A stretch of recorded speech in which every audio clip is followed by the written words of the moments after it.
En este video te muestro cómo las excavadoras más grandes del planeta se convierten en montones de materiales y por qué esto es un negocio millonario del que casi nadie sabe. Quédate hasta el final, ahí viene lo mejor.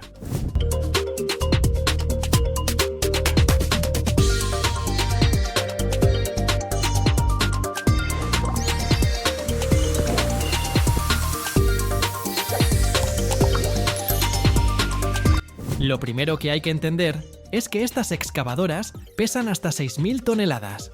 Para que te des una idea, es como poner 5 edificios grandes sobre una sola pala. Cuando la máquina cumple su vida útil, que son unos 15-20 años de trabajo, se convierte en chatarra con algo valioso adentro. El desmantelamiento empieza ubicando la excavadora en una plataforma especial. Es una base de concreto, reforzado que aguanta la presión de martillos pesados y equipamiento. Alrededor instalan grúas, el equipo principal para el desmontaje. Las grúas más grandes pueden levantar hasta 200 toneladas, pero para excavadoras grandes, a veces se necesitan varias grúas trabajando al mismo tiempo. Los operadores de bulldozers y maquinistas van desmontando las partes visibles por turnos. Primero desaparecen las tuberías. Hay decenas de kilómetros en una sola máquina. Líneas hidráulicas, cables, sistemas de enfriamiento. Todo se enrolla y se clasifica por material. Cobre, titanio, aluminio. Todo va a contenedores separados.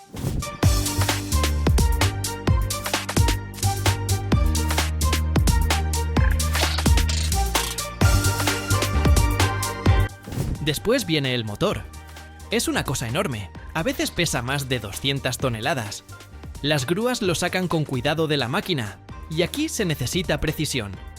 Si algo sale mal, el motor puede dañarse, y eso significa menos dinero del reciclaje.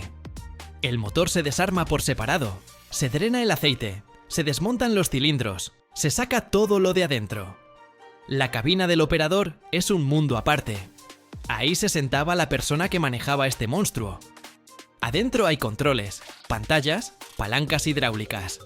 Todo esto se desarma a mano, porque muchas piezas son frágiles y pueden dañarse con el martillo. Luego viene el brazo de la excavadora. Es la parte más visible, la que se eleva hacia el cielo. El brazo está lleno de cilindros hidráulicos y bobinas de cable. Pesa alrededor de 300 toneladas.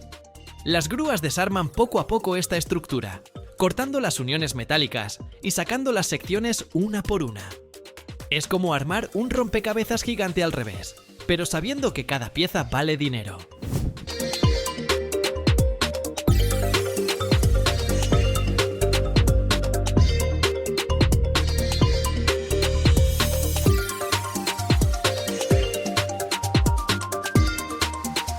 El mayor triunfo es la pala. La pala de una excavadora de este tamaño puede contener entre 40 y 60 metros cúbicos de material. Su material suele ser acero templado, la parte más valiosa para reciclar.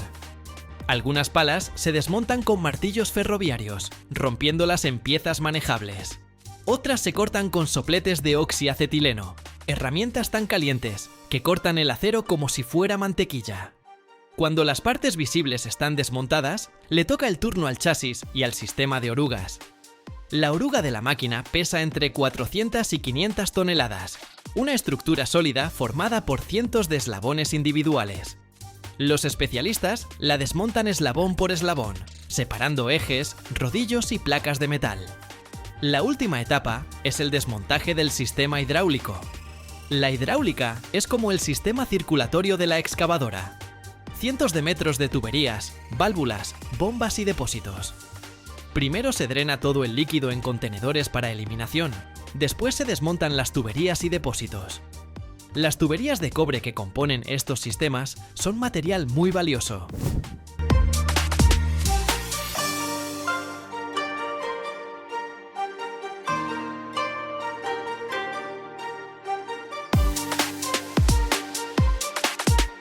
Cuando todo está desmontado, queda el armazón, la estructura principal de la máquina.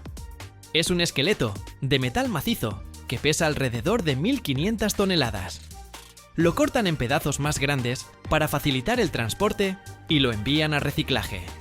Esas piezas se funden en hornos gigantes a temperaturas de más de 1500 grados Celsius. Todo el proceso de desmantelar una excavadora como esta toma varios meses. Trabaja un equipo de entre 15 y 30 personas, dependiendo del equipo disponible. Cada día desmantelan algo así como 20 a 30 toneladas de chatarra. Lo más interesante de este proceso es que prácticamente nada termina en la basura. Todos los materiales se clasifican y se reciclan. El cobre se convierte en cable, el acero en nuevas piezas, incluso las juntas y elementos de goma encuentran un uso. Es realmente un ciclo cerrado. Lo que fue una máquina se convierte en algo nuevo.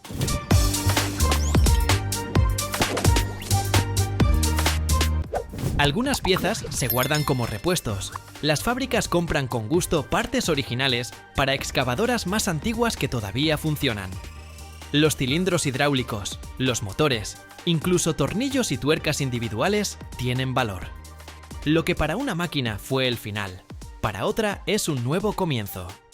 La primera vez que vi un desmantelamiento así, me impresionó cómo algo tan gigantesco podía desarmarse pieza por pieza.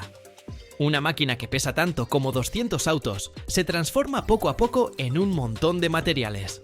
Pero no es una imagen triste, es reciclaje, reutilización, nueva vida para el metal viejo. Gran parte del desmantelamiento depende de la calificación y experiencia humana. El operador de la grúa debe ser muy preciso, porque es mejor conservar una pieza intacta que luego perder tiempo reparándola.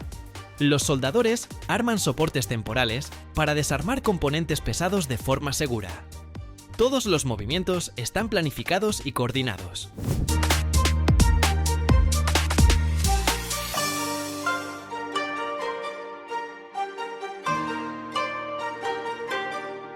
La seguridad es una parte crucial del trabajo. En el sitio, las sirenas de advertencia suenan constantemente cuando las grúas comienzan a moverse. Los trabajadores usan cascos, chalecos y calzado especial. Un solo movimiento descontrolado de una máquina puede ser mortal. Por eso el control de calidad y la disciplina están en primer lugar. Las excavadoras que desmantelan aquí suelen llegar de canteras del norte de Europa. Algunas tienen en sus costados el nombre de la compañía que las operó durante 15 años. Pueden imaginarse cuánta tierra pasó por ese cucharón en ese tiempo.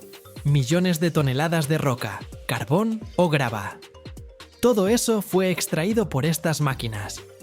Desmantelar una excavadora así cuesta una gran cantidad de dinero, pero el reciclaje del metal permite cubrir esos gastos.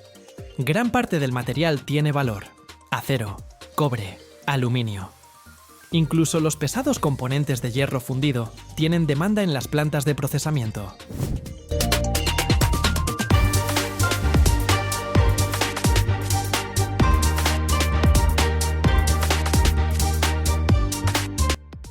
El último día del desmantelamiento siempre tiene algo de simbólico. Cuando los últimos pedazos de la vieja excavadora se cargan en los camiones rumbo al reciclaje, te das cuenta de que una era más llegó a su fin. Una máquina que sirvió durante 15 años, que hizo trabajos pesados en condiciones difíciles, ahora va a pasar a un nuevo formato, como parte de la estructura de edificios, puentes, nuevas máquinas. Esto no es simplemente desguace de chatarra. Es un proceso que permite que la economía sea circular. La cantidad de metal en la Tierra es limitada, así que reciclar máquinas viejas es una necesidad y al mismo tiempo un acto de responsabilidad económica. Cada paso de este proceso está pensado, cada movimiento dirigido a conservar los recursos al máximo.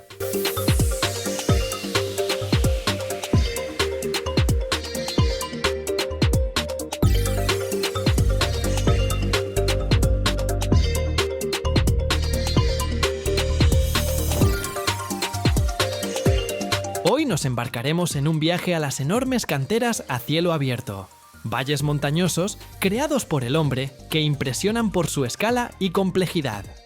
Estas gigantescas excavaciones en la corteza terrestre son testimonio no solo del poder insuperable de la tecnología moderna, sino también del trabajo de miles de ingenieros, geólogos y trabajadores a lo largo de muchos años. Descubriremos cómo se crean exactamente estas colosales estructuras ¿Y qué papel desempeñan en este proceso los verdaderos titanes de la ingeniería? Las excavadoras gigantes.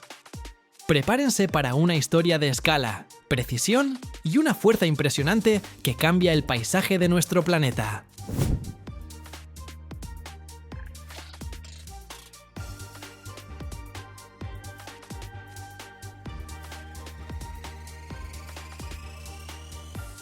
Las excavadoras de cantera más grandes, por ejemplo, las palas de cable eléctricas, pueden pesar más de 1000 toneladas.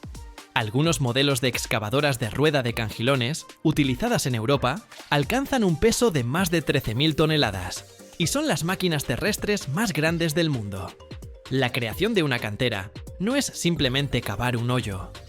Es un proceso extremadamente complejo y de múltiples etapas, que comienza mucho antes de que la primera excavadora muerda la tierra. Todo comienza con una minuciosa exploración geológica. Equipos de geólogos pasan años estudiando las entrañas de la Tierra, perforando pozos, tomando muestras para determinar con precisión la ubicación de los minerales, su profundidad, calidad y volúmenes.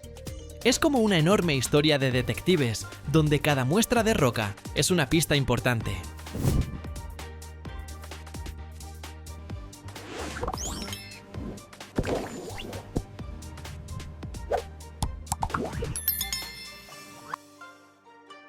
Cuando se encuentran los minerales, entran en juego los ingenieros y planificadores. Desarrollan un proyecto detallado de la cantera que abarca cada aspecto, desde el ángulo de inclinación óptimo de las paredes y el ancho de las vías de transporte hasta el sistema de drenaje que evacuará el agua. Es un trabajo colosal que requiere cálculos precisos, ya que la seguridad y la eficiencia de la futura extracción dependen de cada detalle. En esta etapa se decide cuál será la forma de la cantera, cómo se ubicarán las terrazas, los llamados bancos, por los que se moverá la maquinaria, y cómo organizar la logística para la extracción de cientos de millones de toneladas de roca. Después de años de planificación, llega el momento de la acción. Antes de llegar a los valiosos minerales, es necesario retirar la llamada montera, las capas de suelo, arcilla y rocas estériles que cubren el yacimiento. Esto puede ser un volumen de trabajo colosal, ya que la profundidad de la montera a veces alcanza decenas o incluso cientos de metros.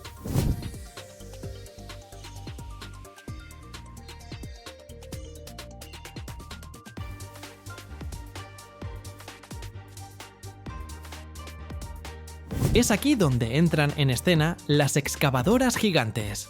Son verdaderos colosos que pesan cientos o incluso miles de toneladas, con cucharones del tamaño de una habitación pequeña, capaces de agarrar decenas de metros cúbicos de tierra de una sola vez. Trabajan en pareja con los camiones volquete de cantera, otros titanes que pueden transportar más de 300 y algunos hasta 400 toneladas de carga en un solo viaje. Las excavadoras cargan la montera en los camiones volquete, que luego la transportan a vertederos especialmente designados, creando montañas artificiales enteras. El volumen del cucharón de estas máquinas puede ser de 40 a 70 metros cúbicos, y en los modelos más grandes, de hasta 100 metros cúbicos. Esto significa que, de una sola cucharada, una excavadora así puede levantar una carga equivalente a 100 o más toneladas de roca, o albergar de 5 a 7 coches. Si las rocas son demasiado duras para ser extraídas directamente por la excavadora, se recurre a las voladuras. Las perforadoras taladran profundos agujeros en las rocas, donde luego se colocan explosivos. Una explosión controlada fragmenta la roca, haciéndola accesible para las excavadoras. Es una etapa espectacular y extremadamente responsable, que requiere el más estricto cumplimiento de las normas de seguridad. Después de retirar la montera, comienza la etapa más importante, la extracción directa de los minerales y la formación de la cantera en sí. La cantera se desarrolla en bancos, parecidos a escalones gigantes o terrazas. Esto se hace para garantizar la estabilidad de las paredes de la cantera y para crear plataformas de trabajo convenientes para la maquinaria.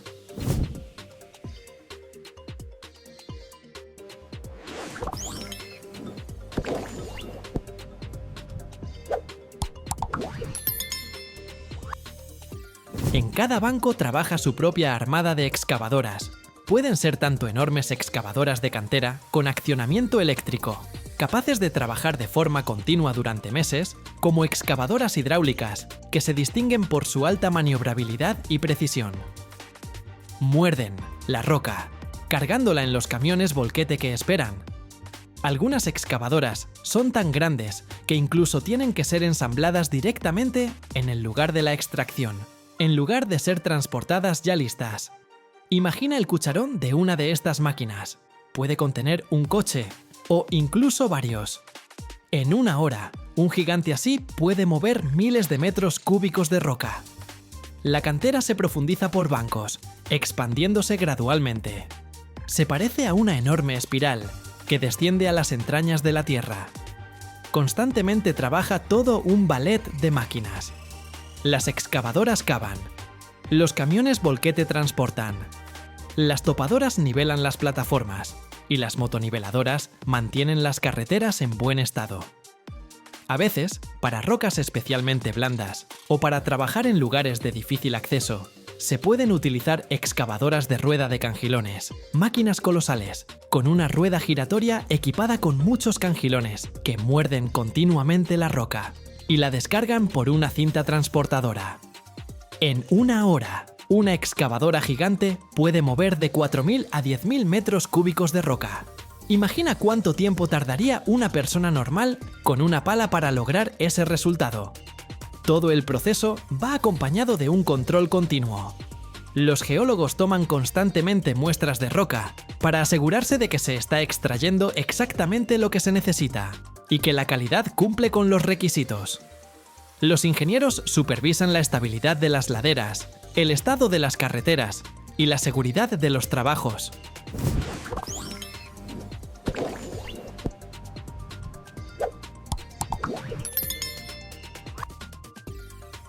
Una cantera gigante no es solo un agujero en la tierra, es todo un complejo industrial con su propia infraestructura. Para garantizar el funcionamiento ininterrumpido de tal coloso, se necesitan miles de kilómetros de carreteras para los camiones volquete, sistemas de suministro de energía para las excavadoras eléctricas, talleres para el mantenimiento y la reparación de la maquinaria, así como edificios administrativos, comedores e incluso campamentos residenciales para los trabajadores.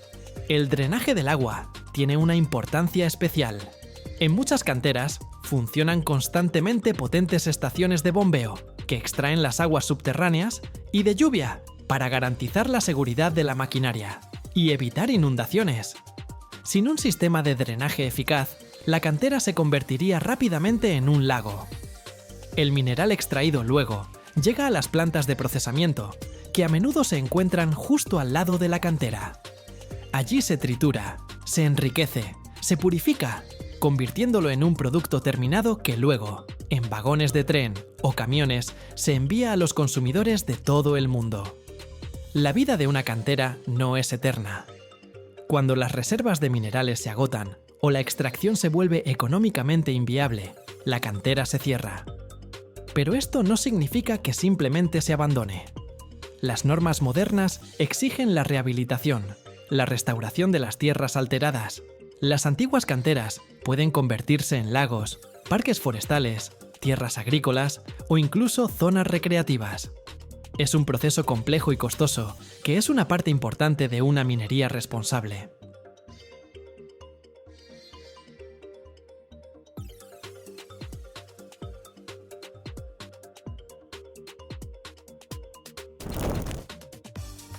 Este cucharón levanta toneladas de roca de una sola vez. El peso de varios autos.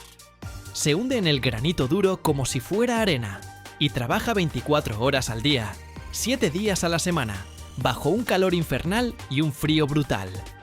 No es solo un pedazo de hierro, es el puño blindado de una excavadora gigante de cantera, la cúspide de la ingeniería, creada con un solo propósito: destruir y cargar.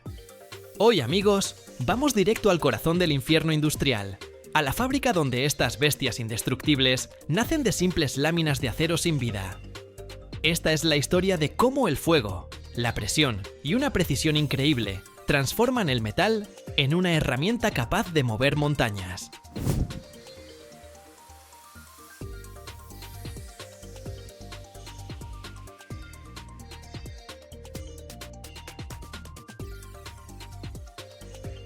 Todo comienza en un enorme almacén al aire libre, donde reposan auténticas placas de acero. Olvídate de la chapa metálica delgada. Lo que hay aquí es blindaje. Láminas de acero especial resistente al desgaste, como Hardox o sus equivalentes, con 10 y a veces hasta 15 centímetros de espesor. Una sola de estas placas puede pesar más de 10 toneladas. Esto no es simplemente hierro. Es una aleación compleja que contiene manganeso, que le da una dureza increíble, y cromo, que la protege contra la corrosión. Este acero tiene una propiedad única. Cuanto más lo golpean, más dura se vuelve su superficie. Una grúa puente gigante, con potentes imanes, levanta una de estas placas y la deja caer con estruendo sobre una mesa de corte, que es el inicio de nuestra línea de producción.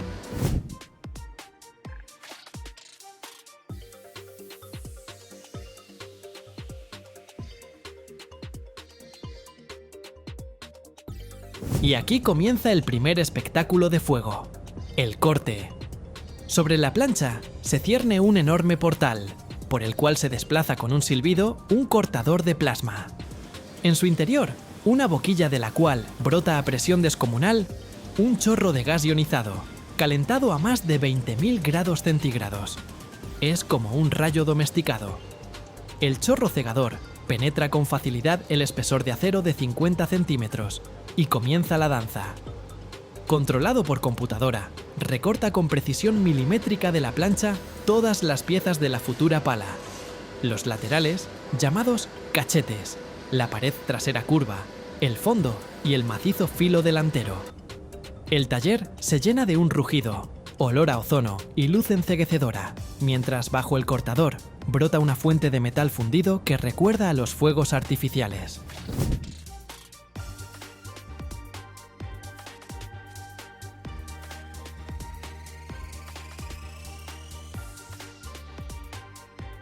Ahora tenemos un conjunto de piezas de blindaje planas y afiladas como navajas, pero el cazo tiene una forma compleja y curva.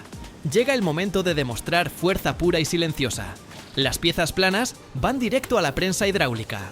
Esto no es un martillo que golpea, es una máquina gigante que con calma pero con una fuerza imparable de miles de toneladas, suelta su punzón. La grúa coloca la pared trasera plana y la prensa, apretándola contra la matriz redondeada, poco a poco, centímetro a centímetro, la dobla, dándole esa forma semicircular característica.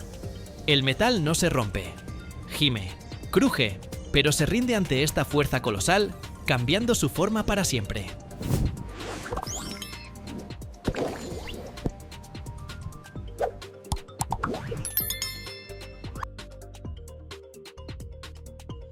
Cuando todas las piezas han recibido las curvas necesarias, comienza la etapa más delicada, que se parece al trabajo de un cirujano, la soldadura. Esto no es simplemente unir pedazos, es crear un organismo monolítico e indestructible. Las piezas se ensamblan en un dispositivo especial, como un rompecabezas tridimensional gigante que las mantiene en la posición perfecta. Y entonces entran en acción los soldadores. Son la verdadera élite de la fábrica. Vestidos con trajes ignífugos y máscaras, comienzan a unir estas gruesas placas. No se hace en una sola pasada. Para soldar dos piezas de acero de 50 centímetros, se necesitan decenas de pasadas, depositando metal capa tras capa. Esto se llama soldadura multipasada. Cada cordón se limpia completamente de escoria antes de aplicar el siguiente. El arco arde con un brillo increíble y el metal fundido fluye como lava, uniendo para siempre las partes separadas. Cada soldadura importante se verifica después con ultrasonido para asegurarse de que no haya grietas ocultas ni cavidades.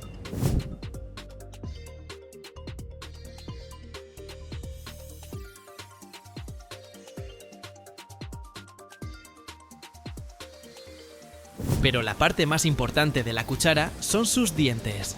No están hechos del mismo acero que el cuerpo. Los dientes son elementos fundidos separados, fabricados con una aleación de manganeso aún más resistente. Tienen una forma compleja que les permite penetrar fácilmente en la roca y al mismo tiempo autoafilarse durante el trabajo. No se sueldan simplemente. Se fijan al borde de corte fundido mediante un sistema especial de cerrojos y pasadores. Esto se hace para que cuando un diente se rompa o se desgaste después de cientos de horas de trabajo en la cantera, el operador de la excavadora pueda sacar unos cuantos pasadores y reemplazarlo directamente en el lugar en pocos minutos.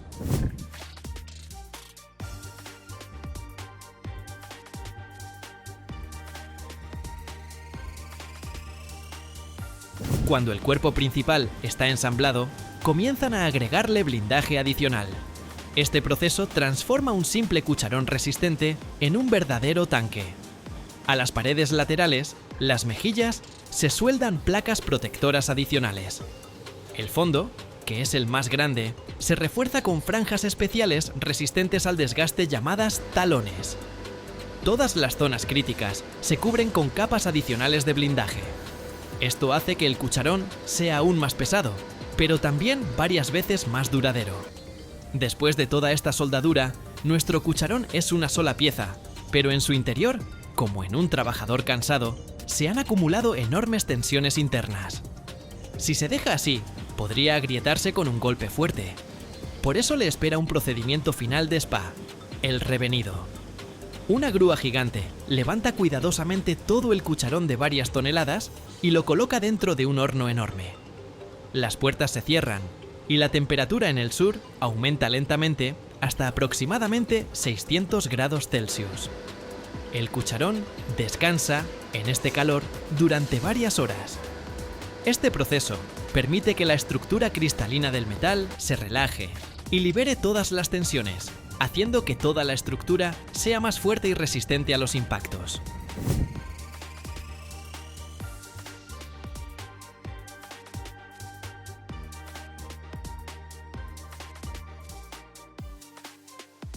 Después del horno y el enfriamiento libre, llega el momento del trabajo de precisión. En la parte superior del cucharón hay unas orejas especiales, orejetas macizas, que lo conectarán al brazo de la excavadora. Los agujeros en ellas deben estar perfectamente alineados y tener el diámetro exacto. Por eso colocan el cucharón en un torno gigante. Una enorme fresa, controlada por computadora, con precisión de centésimas de milímetro, perfora estas aberturas hasta el tamaño perfecto. Y el toque final. El cucharón terminado, pero aún cubierto de cascarilla y marcas de soldadura, se envía a una cámara de granallado. Ahí lo bombardean desde todos los lados, con millones de diminutas bolas de acero que eliminan todo el óxido y la suciedad, creando una superficie perfectamente limpia y rugosa. Luego lo pintan con un color corporativo brillante, amarillo, rojo o naranja. Esta pintura no es solo decorativa. Es una capa gruesa y resistente que protege el metal de la corrosión. Y así, después de este largo, ruidoso y ardiente camino, nace este monstruo de acero. Es pesado, brutal y parece indestructible. Y está listo para partir hacia la cantera, para comenzar su duro trabajo. En silencio, día tras día, mover montañas. Y tú puedes mover mi canal con tu suscripción y escribir un buen comentario.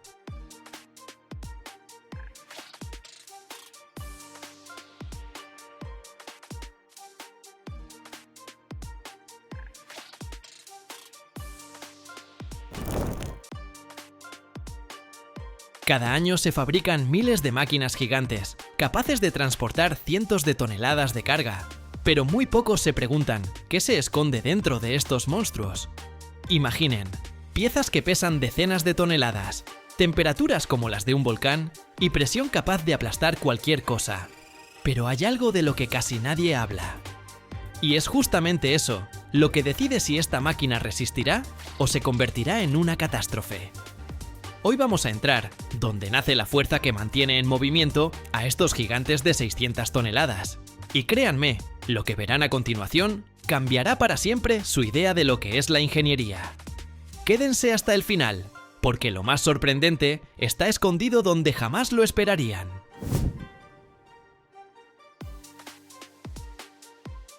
Todo comienza cuando llegan al almacén enormes piezas en bruto, fundiciones de acero que pueden pesar hasta 50 toneladas. No es el acero con el que se hacen las ollas. Es una aleación especial capaz de soportar presiones de miles de atmósferas sin romperse cuando la máquina pasa por encima de una roca del tamaño de un refrigerador. El primer paso es el mecanizado grueso. Enormes tornos de control numérico cortan el metal sobrante como si fuera mantequilla. Solo que en lugar de mantequilla, salen volando virutas incandescentes de varios milímetros de grosor. Aquí es crucial mantener una precisión de décimas de milímetro, porque si una pieza de 40 toneladas empieza a vibrar a 40 km por hora, las consecuencias serían desastrosas para todos. El proceso de fabricación de uno de estos puentes o soportes de suspensión toma unas 300 horas de trabajo puro de las máquinas. Después del mecanizado, pasamos al temple térmico. La pieza se envía a un horno donde la temperatura alcanza los 850 grados Celsius.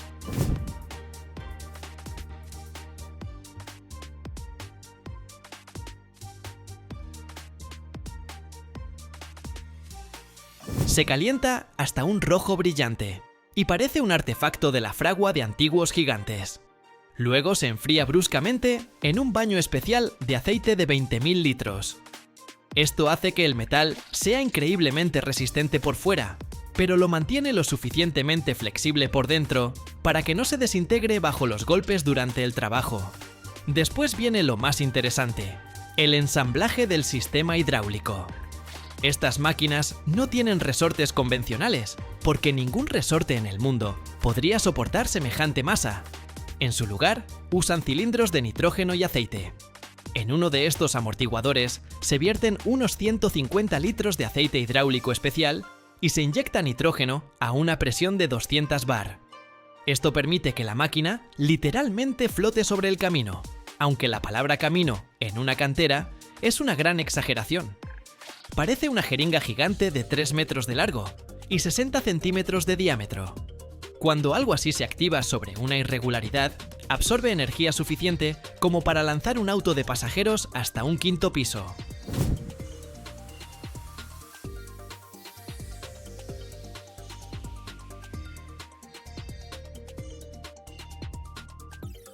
Imaginen las fuerzas que actúan sobre las uniones de estas piezas. Cada pasador que conecta los elementos de la suspensión pasa por un tratamiento criogénico. Se enfría en nitrógeno líquido hasta menos 196 grados, para que se reduzca ligeramente de tamaño. Luego se inserta en el orificio, y cuando el metal se calienta a temperatura ambiente, se expande y queda fijado de forma permanente. La única forma de separar esta construcción es usando una prensa con una fuerza de 500 toneladas. Esto no es como darle vueltas a una llave de 13 en el garaje, tomándose una cerveza. Cada amortiguador terminado pasa por pruebas de banco. Se comprime y se estira 10.000 veces bajo carga máxima. Parece una danza muy lenta y muy pesada de columnas de acero. En las pantallas, los ingenieros ven gráficos donde cada línea representa toneladas de fuerza. Si aunque sea un sensor, muestra una desviación de 0,5%, la pieza va directa al desarmado.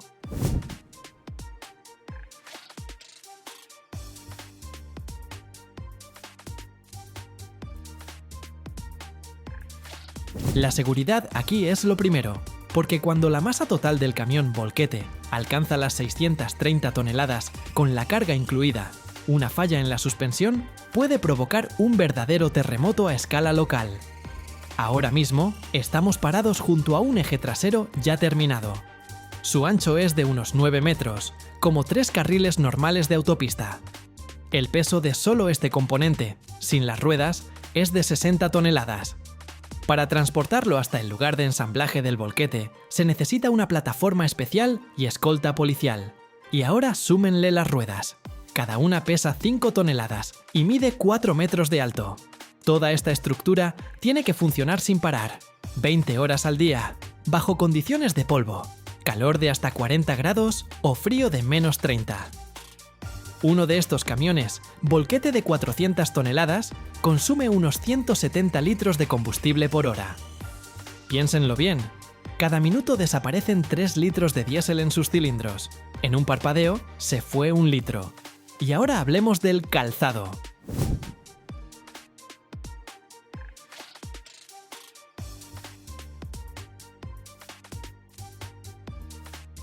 Una sola rueda cuesta lo mismo que un buen SUV, unos $40.000, y eso teniendo en cuenta que en la mina solo dura 6 meses.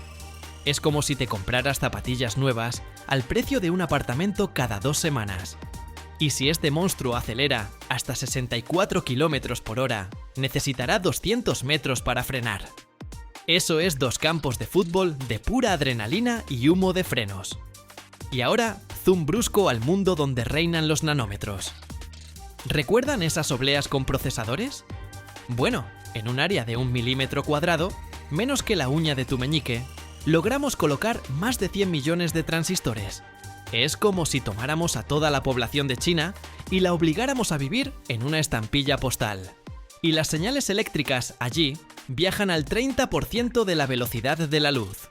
Y todo esto tiene que suceder en limpieza absoluta. En las salas blancas hay menos de una partícula de polvo por pie cúbico de aire. Para que te hagas una idea, en tu sala de estar ahora mismo flotan millones de esas partículas.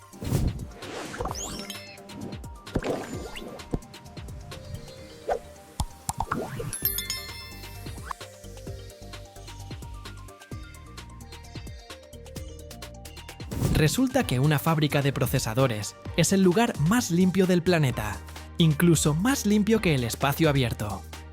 Cuando veo estas piezas, me doy cuenta de lo lejos que ha llegado nuestra ingeniería.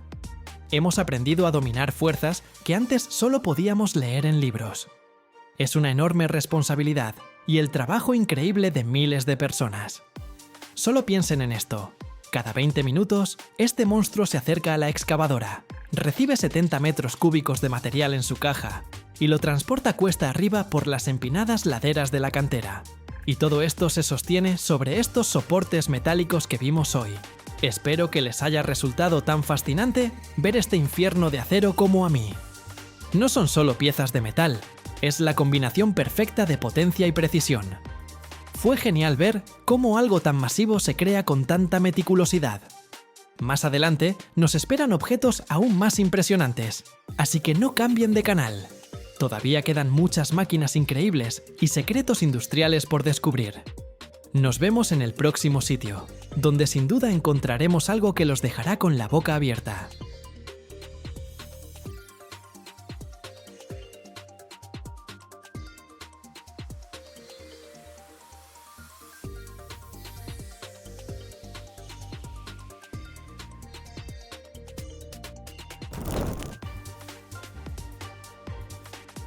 Este tanque pasó por 3 guerras. Ahora lo van a convertir en chatarra en 4 horas. Antes avanzaba entre polvo y fuego, resistía impactos y salvaba a su tripulación bajo fuego cruzado. Su blindaje recuerda las marcas de los proyectiles y su motor, miles de kilómetros de caminos del frente. Ahora todo lo decidirá el soplete y las cizallas hidráulicas. Cortarán el acero, aplastarán el casco y la torreta caerá sobre el concreto. En pocas horas, esta máquina de guerra se convertirá en materia prima para nuevos rieles y vigas.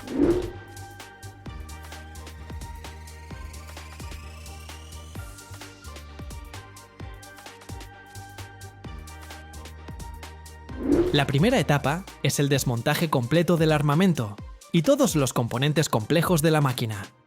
Estoy parado junto al tanque, que ya no tiene estatus de unidad de combate, pero técnicamente aún conserva todos sus sistemas.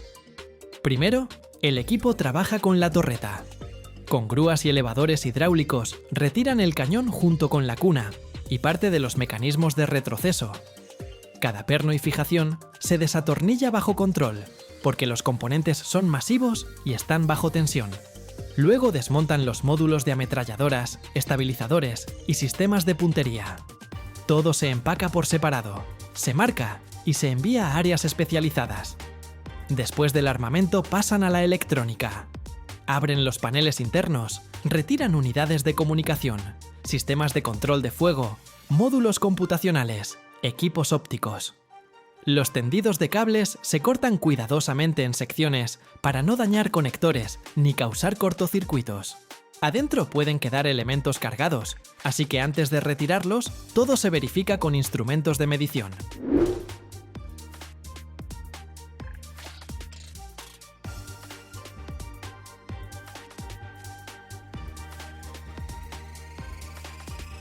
En esta etapa, el tanque prácticamente pierde su sistema nervioso y se convierte en una simple caja de metal pesado. El siguiente paso es drenar el combustible y todos los fluidos técnicos. Dentro de un solo tanque pueden quedar hasta 1000 litros de diésel, y antes de empezar a cortar el metal, hay que sacarlo todo. La máquina se coloca sobre una plataforma especial con bandejas para recoger los líquidos. A través de los puntos de drenaje normales o las escotillas de servicio, se conectan mangueras herméticas y se bombea el combustible hacia tanques cerrados. Las bombas funcionan lento, para no crear presión extra ni levantar sedimentos del fondo de los depósitos. Después del combustible, vienen los aceites. Se drena el aceite del motor, el fluido de la transmisión, los compuestos hidráulicos de los sistemas de la torreta y los líquidos de freno. Cada tipo se recoge por separado, porque tienen diferentes formas de reciclaje o regeneración.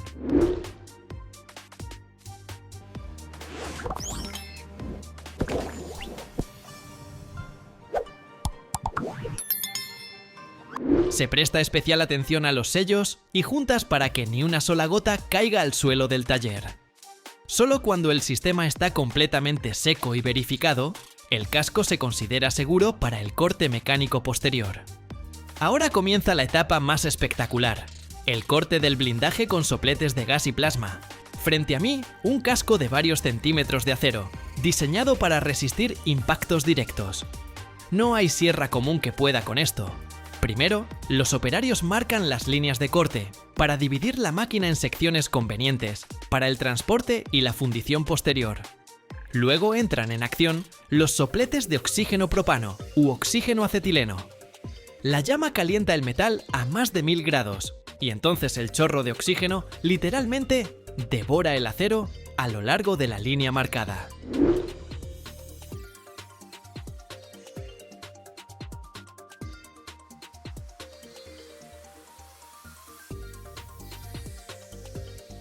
Para secciones más gruesas o de aleación especial, se usa corte por plasma. Aquí, un arco eléctrico genera un chorro de gas ionizado a varios miles de grados. El plasma atraviesa el blindaje más rápido y con mayor precisión, dejando un corte estrecho.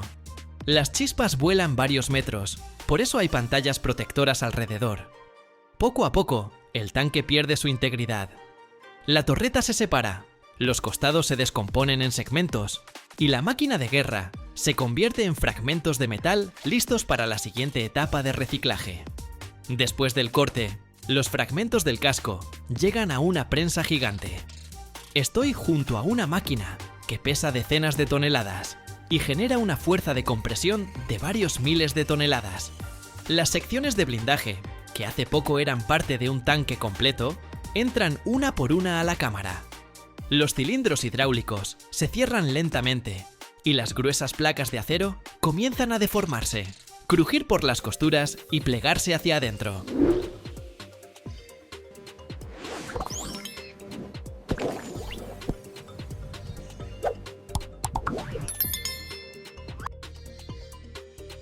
La presión aumenta gradualmente para que el metal no salga disparado y no genere fragmentos peligrosos. El blindaje, diseñado para resistir impactos, aquí no puede hacer nada contra la compresión uniforme. En pocos minutos, la voluminosa estructura se convierte en un bloque compacto de forma regular. Este cubo metálico es fácil de transportar, almacenar y enviar después a la planta metalúrgica. Cuando la prensa se abre, de la cámara sale expulsada una briqueta compacta. Ya no se pueden reconocer los contornos de la máquina. Es simplemente una masa concentrada de acero. En este estado, el tanque dado de baja termina su camino como equipo militar y se convierte en materia prima estándar para fundir. Después, este cubo metálico compacto viaja a la planta metalúrgica. Yo llego hasta allí y veo una escala totalmente distinta. Las briquetas de blindaje de tanque se pesan, se verifica su contenido de elementos de aleación y se cargan en los hornos. En el horno de arco eléctrico, el metal se funde a temperaturas superiores a 1500 grados.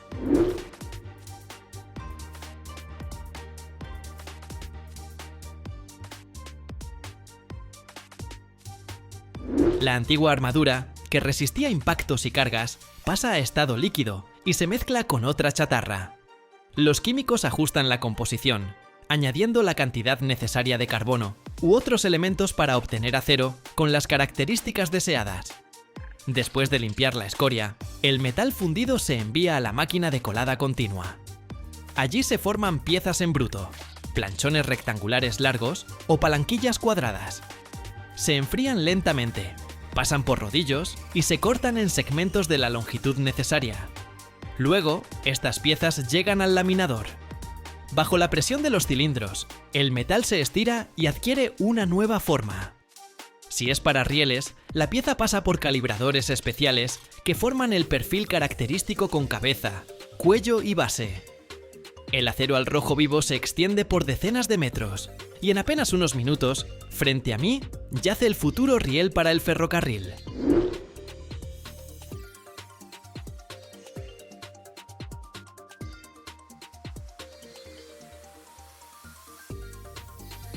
Si hablamos de vigas para construcción, los rodillos de laminación le dan al metal una sección en H o en forma de doble T. Estos elementos soportan cargas enormes y se convierten en la base de puentes, almacenes y edificios de varios pisos. Me impacta este contraste. Una máquina creada para la guerra pasa por un ciclo completo de transformación y se convierte en parte de la infraestructura. Del blindaje que alguna vez protegió a la tripulación, ahora se fabrican rieles por los que circularán trenes de pasajeros o vigas que sostendrán los techos de barrios residenciales. El metal no recuerda su historia, todo lo decide la nueva forma y la nueva función. Y en eso, probablemente, está el sentido principal del reciclaje. Incluso la maquinaria más pesada puede tener una segunda vida en la construcción civil. Y para que mi canal siga con vida, deberías suscribirte.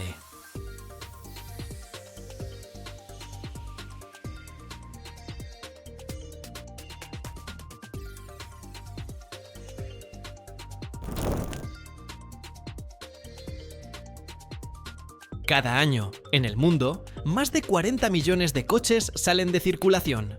Imagina una cordillera de metal, vidrio y caucho que se extiende hasta el horizonte. Pero para África, esto no es basura, es un verdadero tesoro. En Lagos, en el corazón de Nigeria, funciona el mercado de repuestos de automóviles usados más grande del mundo, donde trabajan decenas de miles de personas y el nivel de reutilización de piezas alcanza un increíble 95%. Aquí, cada tornillo, cada válvula e incluso un faro roto obtienen una segunda vida. Y ahora imagina, un trozo de un viejo Volkswagen, que una vez circuló por Berlín, puede convertirse en parte de un nuevo rascacielos en Lagos. Mira hasta el final y descubrirás un secreto que cambiará tu percepción sobre la muerte de un coche.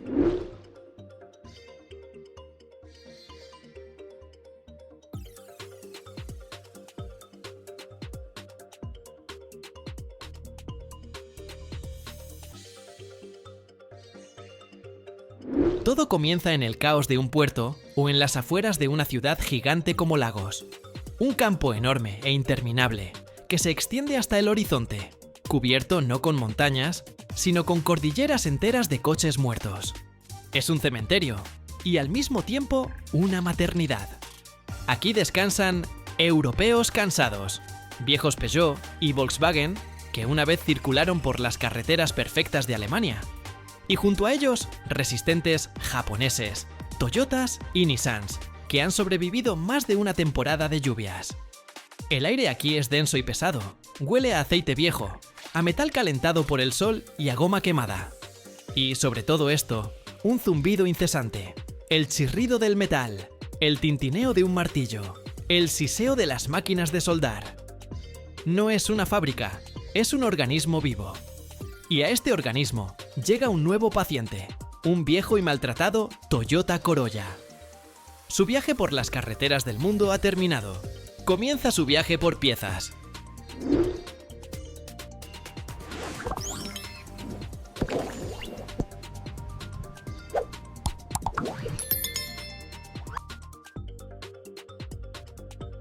Apenas se ha enfriado, cuando una bandada de cirujanos se abalanza sobre él. No son robots, son personas, cada una un especialista en su campo. Aquí no hay cadena de montaje, hay equipos. El primer equipo, armado solo con llaves y destornilladores, se sumerge en el interior. En cuestión de minutos, de allí salen volando los asientos, los paneles de las puertas, el salpicadero, el volante. Cada elemento se inspecciona cuidadosamente. Si un asiento está simplemente sucio, se llevará al lavado, se limpiará y se venderá como nuevo. Si la tapicería está rota, se quitará, y el armazón irá a un soldador que lo reparará y preparará para una nueva tapicería. El salpicadero se desmontará en sus componentes: velocímetro, tacómetro, botones.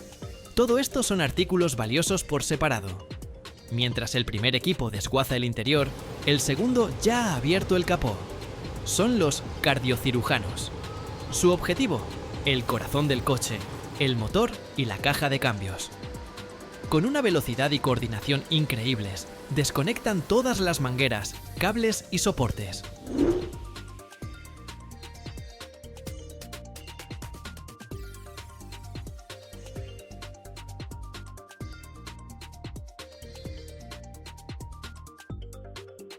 Luego, con la ayuda de un simple polipasto de cadena colgado de una viga oxidada, arrancan todo el tren motriz de su lecho.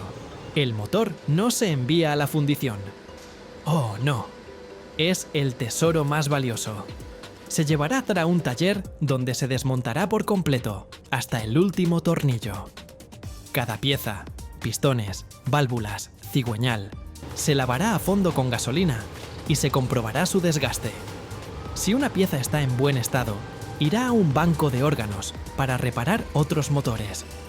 Si está desgastada, se restaurará o se venderá como chatarra.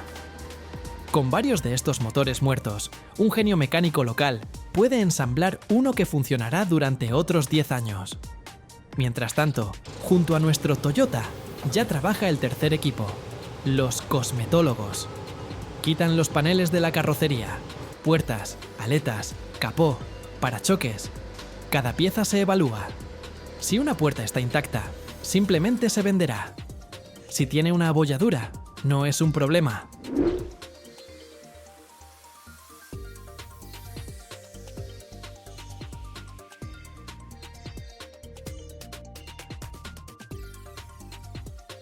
Se la llevarán a un chapista, un verdadero escultor del metal. Con un martillo, un yunque y una increíble sensibilidad para el metal, sacará la abolladura de tal manera que apenas se notará. Luego, la pieza se pintará y se venderá como casi nueva. Incluso un faro roto no es basura. Se extraerán con cuidado los trozos de cristal intactos, que luego podrán usarse para reparar otro faro. Pero eso no es todo. También están los neurólogos y los cirujanos vasculares. Extraen con cuidado todo el cableado del coche. No es solo un manojo de cobre, es un sistema completo que se puede instalar en otro coche. Radiadores, alternadores, motores de arranque, bombas de gasolina. Todos estos son órganos valiosos por separado que se extraen, se comprueban, se reparan y vuelven a la batalla. Incluso los discos de freno, si no están demasiado gastados, se rectificarán y se venderán. El cristal se corta con cuidado para venderlo a quienes se les haya roto. Amortiguadores, muelles, brazos de suspensión. Todo se aprovecha.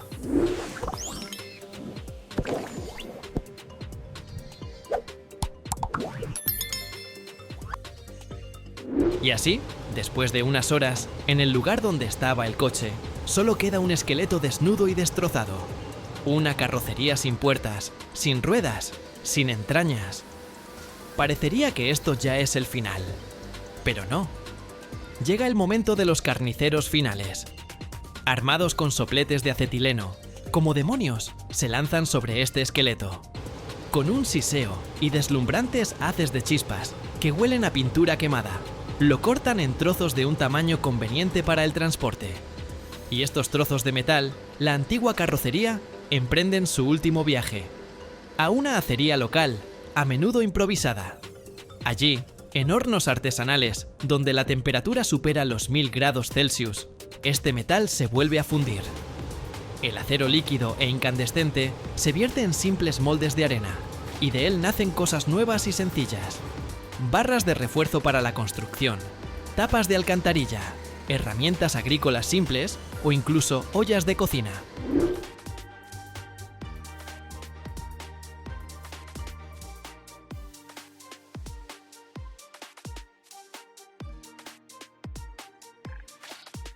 El mercado de repuestos de automóviles usados más grande de Nigeria, y posiblemente de toda África, es Ladipo en Lagos. No es solo un mercado, es una ciudad dentro de una ciudad, que ocupa una superficie de decenas de hectáreas. Aquí trabajan más de 30.000 personas, mecánicos, vendedores, chapistas, electricistas. La facturación anual de este único mercado se estima en cientos de millones de dólares. Es una economía gigantesca, en su mayoría informal, que da empleo a toda una generación. A diferencia de los países occidentales, donde muchas piezas simplemente van a la prensa junto con la carrocería, en Nigeria el nivel de reutilización de piezas de un solo coche se acerca al 95%. Prácticamente nada se tira. Los motores y las transmisiones son la mercancía más valiosa. El motor de un modelo popular, como un Toyota Camry, puede venderse por 500 o incluso $1.000 o más, dependiendo de su estado. Es una cantidad de dinero enorme.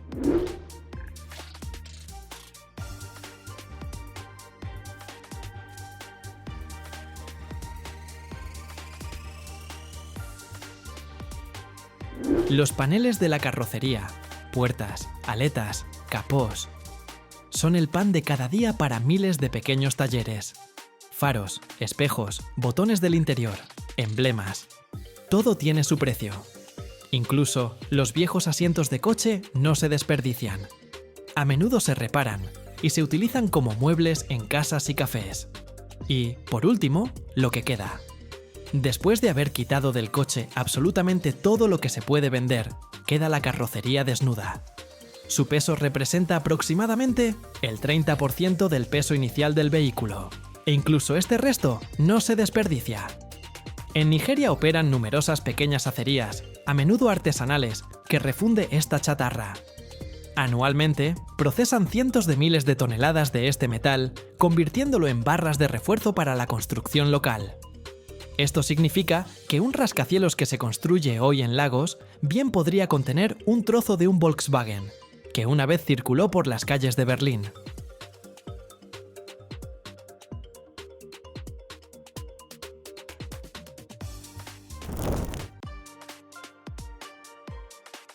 Imagina que un simple pedazo de metal oxidado puede guardar un secreto capaz de romper todas las reglas de la fabricación del acero. ¿Por qué algunos lotes de chatarra se comportan en el horno como si escondieran algo prohibido? Y lo más importante, ¿cómo es que del caos de autos viejos, rieles y maquinaria nace un acero más puro que el mineral de las minas? Hoy vas a ver un proceso que convierte los depósitos de chatarra urbanos en nuevas minas. Y al final, descubrirás un secreto que ni siquiera la mayoría de los trabajadores metalúrgicos conocen. Ese que decide el destino de cada fundición. Presta mucha atención, porque la respuesta está escondida exactamente donde menos te lo esperas.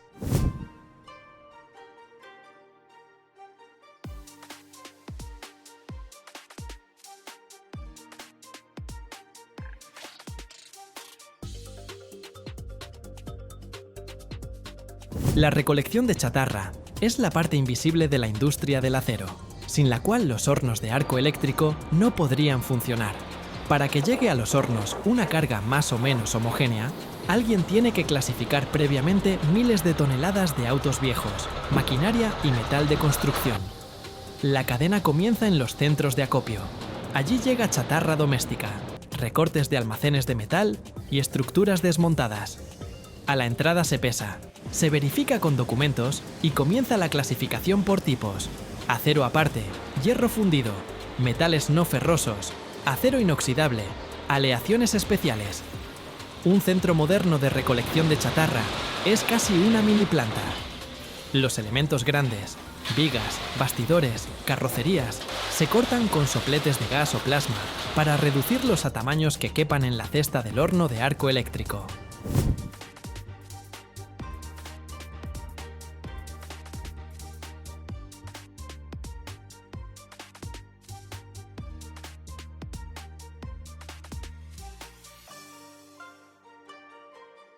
Los autos primero se desarman, se quitan las ruedas, baterías, electrónica, se extraen los fluidos, se separan los metales no ferrosos y los catalizadores. Solo después se prensa la carrocería en bloques compactos empacados. Para chatarra de lámina y piezas pequeñas se usan potentes cizallas que con un solo corte atraviesan vigas y perfiles de varios centímetros de espesor. El momento clave: eliminar todo lo que dañará la fundición. Pinturas con alto contenido de aditivos tóxicos, grandes trozos de concreto, madera, plástico, caucho. Limpiar la chatarra por completo es imposible, pero mientras mejor sea la preparación, menos problemas habrá en el horno, menos escoria, menos explosiones por humedad, menos humo y gases nocivos. Por eso, los flujos de mejor calidad son los recortes industriales de laminadoras o de la industria metalmecánica. Ahí hay pocas impurezas, los tamaños son predecibles y se conoce la composición química del acero. La chatarra doméstica, de la calle, requiere mucho más procesamiento manual y mecanizado.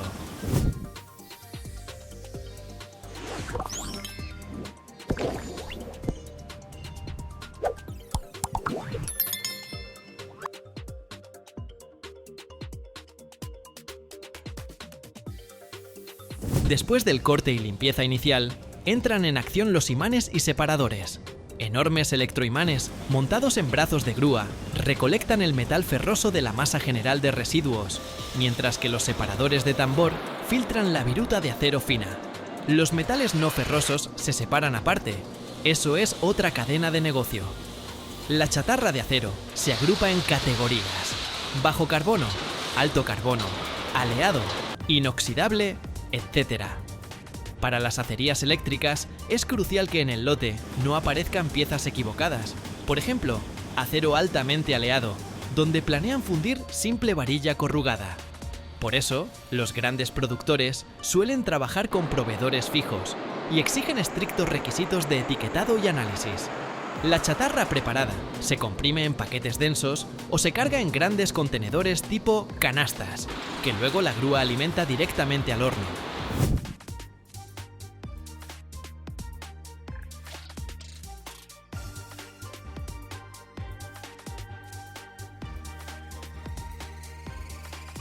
El prensado no solo sirve para ahorrar espacio en el transporte, el metal compacto se calienta mejor y se asienta de manera más predecible durante la fundición. Las piezas pequeñas como virutas o láminas delgadas pueden compactarse en briquetas o añadirse en porciones al baño ya fundido, para evitar oxidación excesiva y salpicaduras. Al final de la cadena de recolección de chatarra metálica, obtenemos un producto claramente clasificado. Cada lote tiene un peso, una composición química aproximada, un tamaño de fracción y un nivel de contaminación. Estos lotes se distribuyen entre las plantas de acería eléctrica, dependiendo del tipo de acero que se planea producir. Para varillas de construcción y perfiles simples sirve la chatarra mixta de construcción y maquinaria, mientras que para acero de rodamientos o inoxidable se necesitan flujos especializados con una composición estrictamente controlada.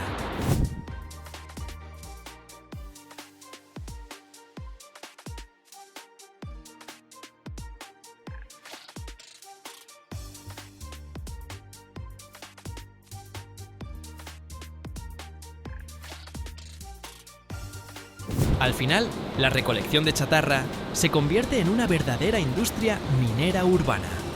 En lugar de extraer mineral en una cantera, obtenemos hierro de objetos ya fabricados. ¿De qué tan bien funcione este nivel? Desde la clasificación en el patio hasta las prensas en el gran depósito. Depende la estabilidad de la fundición por arco eléctrico y la posibilidad de que la industria del acero avance hacia un ciclo más cerrado y eficiente en recursos. El corazón del proceso moderno de fabricación de acero es el horno de arco eléctrico. Dentro de una enorme tetera de acero recubierta con ladrillos refractarios, descienden desde arriba 3 electrodos de grafito tan gruesos como un árbol pequeño. Entre las puntas de los electrodos y la superficie de la chatarra metálica se encienden potentes arcos eléctricos.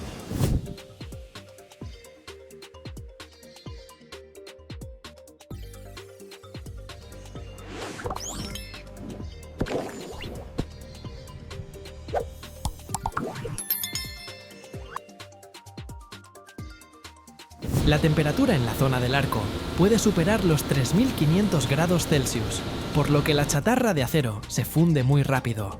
Los trozos macizos se convierten en metal hirviente y escoria, y el horno resiste este golpe térmico, gracias al revestimiento refractario y al sistema de refrigeración. El ciclo comienza con la carga del horno. En una cesta o cuchara se recoge una mezcla de diferentes tipos de chatarra: carrocerías de autos desarmadas, recortes de laminación, rieles fuera de servicio, desechos metálicos industriales. En promedio, entre el 70 y el 80% de toda la carga en el horno de arco eléctrico es precisamente chatarra reciclada. El resto pueden ser adiciones de hierro puro, fundentes y elementos de aleación.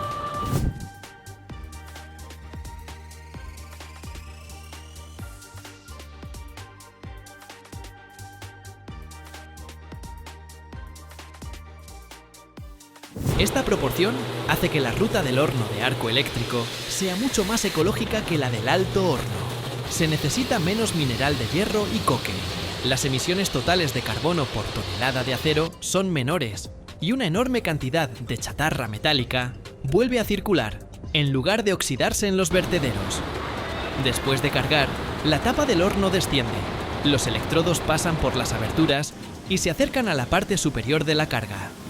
Cuando se activa la corriente, salta un arco entre las puntas de los electrodos y la chatarra, brillante como una soldadura, pero a escala gigantesca. Este arco funciona como una poderosa fuente de calor. La energía llega directamente al metal, no a través de la llama de un combustible. En cuestión de minutos, la chatarra de acero empieza a ablandarse. Luego se funde y se asienta.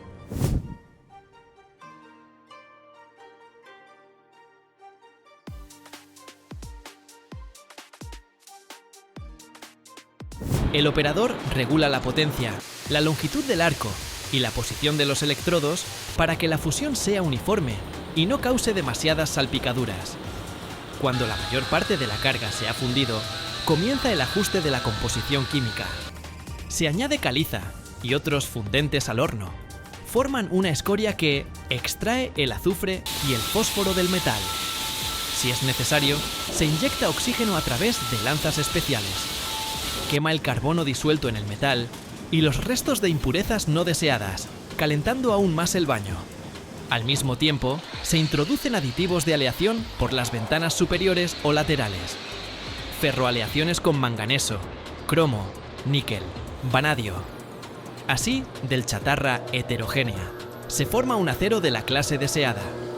Al final de la fundición, el metal se desoxida. Se añade aluminio, silicio u otros elementos que capturan el oxígeno y evitan la formación de burbujas de gas en la pieza final.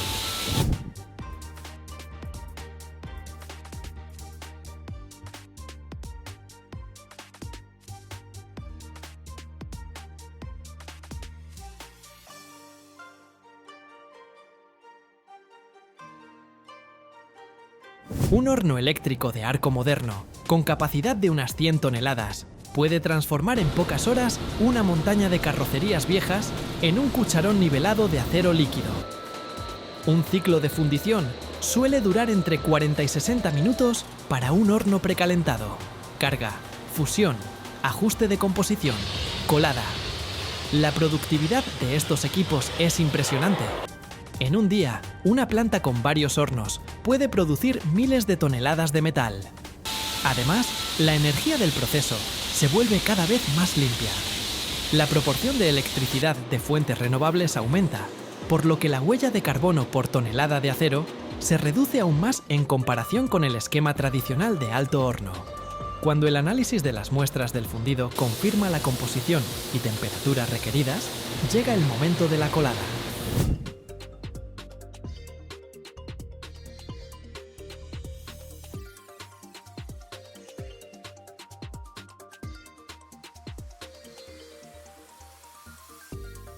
El horno se inclina mediante un sistema hidráulico y el acero líquido, a una temperatura de unos 1600 grados, se vierte en la cuchara de colada. La escoria que flota en la superficie se intenta no arrastrar o se retira por separado. Luego, el metal va hacia la cuchara intermedia de la máquina de colada continua o a las lingoteras. El fundido se transforma en un flujo continuo, que se solidifica en forma de planchones, palanquillas o tochos cuadrados. Estos semielaborados luego se laminan en vigas, tubos, rieles, varillas, láminas. Todo lo que volverá a formar parte de edificios, puentes, maquinaria, para en unas décadas regresar al horno convertido en chatarra.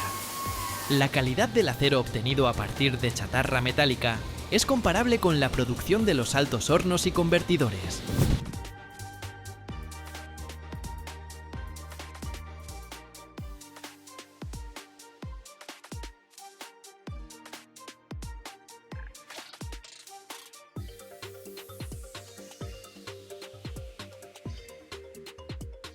Con una carga bien seleccionada y regímenes de refinado adecuados, el contenido de impurezas nocivas es mínimo y la proporción de hierro y elementos de aleación alcanza el 99% o más de la composición requerida. Para estructuras de alta responsabilidad, como refuerzos para rascacielos o piezas de maquinaria, se aplican además tratamientos al vacío y metalurgia secundaria, reduciendo aún más el nivel de gases e inclusiones no metálicas. La metalurgia de arco eléctrico hoy asegura más de una cuarta parte de la producción mundial de acero y permite casi cerrar el ciclo. El metal viejo vuelve a circular en forma de nuevos productos, en lugar de terminar en un vertedero. Cuanto más la energía eléctrica que alimenta estos hornos pase a fuentes bajas en carbono, más cerca estará la industria del acero de un escenario donde grandes volúmenes de material estructural circulen en el sistema con pérdidas mínimas para el medio ambiente.